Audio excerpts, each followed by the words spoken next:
महाराष्ट्र विधानसभा निवडणुकीत महाविकास आघाडीचा दारुण पराभव झाला। तिन्ही पक्षांना अपेक्षेप्रमाणे कामगिरी करता आली नाही। त्यानंतर आता विधानसभेच्या विरोधी पक्षनेते पदावरून या महाविकास आघाडीच्या घटक पक्षांमध्ये रस्सीखेच सुरू असल्याचं चित्र समोर आलंय। महाविकास आघाडीनं 288 पैकी केवळ 46 जागा जिंकल्या। विरोधी पक्षनेते पदासाठी आवश्यक असणारे 10% संख्याबळ एकाही पक्षाकडे सध्या नाही।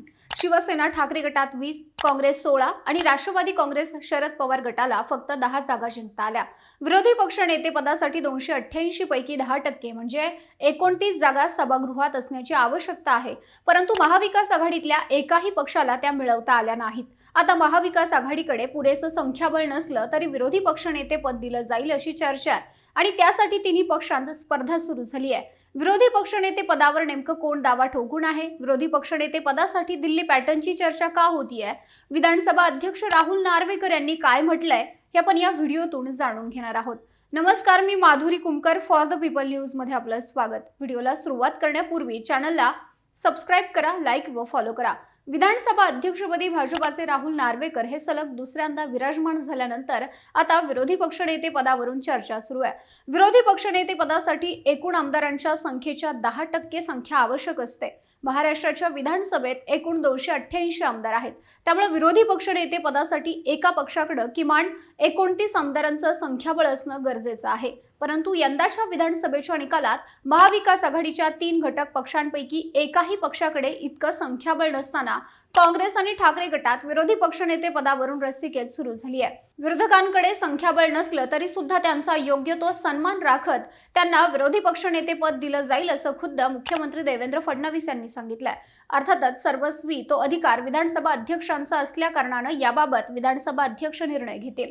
त्यामुळे विरोधी पक्षनेते पद आपल्याला मिळावं यासाठी काँग्रेस आणि शिवसेना ठाकरे गटात रस्सीखेच सुरू झाली आहे। काँग्रेसने विरोधी पक्षनेते पदावर दावा केलाय। काँग्रेस प्रदेशाध्यक्ष नाना पटोले आणि ठाकरेंच्या शिवसेनेचे गटनेते भास्कर जाधव यांनी मुख्यमंत्री देवेंद्र फडणवीस यांची भेट घेऊन विरोधी पक्षनेते पद आणि उपाध्यक्ष पदाची मागणी केली आहे। विधान परिषदेमध्ये विरोधी पक्षनेते पद हे शिवसेना पक्षाकडे असल्यामुळे विधानसभेमध्ये तो अधिकार आमचा आहे, परंतु विरोधी पक्षनेते पदाचा काँग्रेसचा चेहरा कोण असेल हे अद्याप ठरलेलं नसून घटक पक्षांशी चर्चा केल्यानंतर तो निर्णय केला जाईल असं नाना पटोले यांनी म्हटलंय। दुसरीकडे विरोधी पक्षनेते पदासाठी ठाकरे गट आग्रही आहे। यासाठी पक्षाचे गटनेते भास्कर जाधव यांचं नाव चर्चेत आहे। विधानसभेत विरोधी पक्षनेत्याची निवड कोणत्या नियमानुसार केली जाते, याकरता कुठला कायदा असतो अशी विचारणा करणारं पत्र शिवसेना उद्धव बाळासाहेब ठाकरे पक्षानं विधिमंडळ प्रधान सचिवांना यापूर्वीच दिलं आहे, परंतु याबाबत विधिमंडळाकडून कुठलीही माहिती प्राप्त झाली नसल्यामुळे भास्कर जाधव यांनी विधिमंडळ सचिवांची भेट घेऊन त्यांना याबाबत माहिती देण्याची पुन्हा विनंती केली। यापूर्वी 2015 मध्ये दिल्ली विधानसभा निवडणुकीत आम आदमी पक्षाचे 67 आमदार निवडून आले होते, तेव्हा भाजपाला फक्त 3 जागा जिंकता आल्या होत्या। त्यामुळे भाजपाला विरोधी पक्षनेते पद मिळणं फार कठीण होतं, परंतु दिल्लीचे तत्कालीन मुख्यमंत्री अरविंद केजरीवाल यांनी मोठ्या मनानं भाजपाला विरोधी पक्षनेते पद दिलं होतं। तोच दिल्ली पॅटर्न आता महाराष्ट्रात राबवला जाणार असल्याची माहिती समोर आली आहे। पण हे करत असताना विधानसभा अध्यक्षांची भूमिका फार महत्त्वाची आहे, कारण याचे सर्वाधिकार हे विधानसभा अध्यक्षांना असतात। याबाबत विधानसभा अध्यक्ष राहुल नार्वेकर यांनी म्हटलेलं आहे की विधानसभेमध्ये विरोधी पक्षनेता बनवण्याचा अधिकार हा विधानसभा अध्यक्षांचा असतो।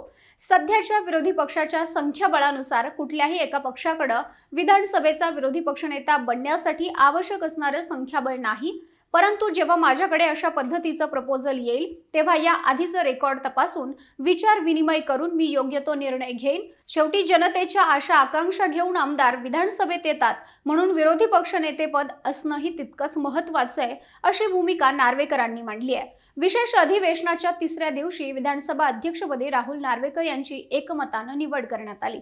त्यानंतर विधानसभा अध्यक्षांच्या अभिनंदन प्रस्तावावेळी ठाकरे गटानं कामकाजावर बहिष्कार घातला, तर दुसरीकडे महाविकास आघाडीचे घटक पक्ष असलेले काँग्रेस आणि शरद पवार यांच्या राष्ट्रवादी काँग्रेस पक्षाच्या आमदारांनी राहुल नार्वेकर यांच्या अभिनंदन प्रस्तावादरम्यान सभागृहात उपस्थिती दाखवत त्यांचं अभिनंदन केलं। राहुल नार्वेकर तसंच भाजपाच्या नजरेतून ही गोष्ट लपलेली नाही। अशा परिस्थितीत विरोधी पक्षनेते पदासाठी ठाकरे गटाचा प्रस्ताव आल्यास त्यावर नार्वेकर काय निर्णय घेतात हे पाहणं महत्त्वाचं ठरणार आहे। याविषयी तुम्हाला काय वाटतं? तुमचं मत कमेंट करून सांगा। व्हिडिओ आवडल्यास लाईक करा आणि फॉर द पीपलला सबस्क्राइब व फॉलो करायला विसरू नका।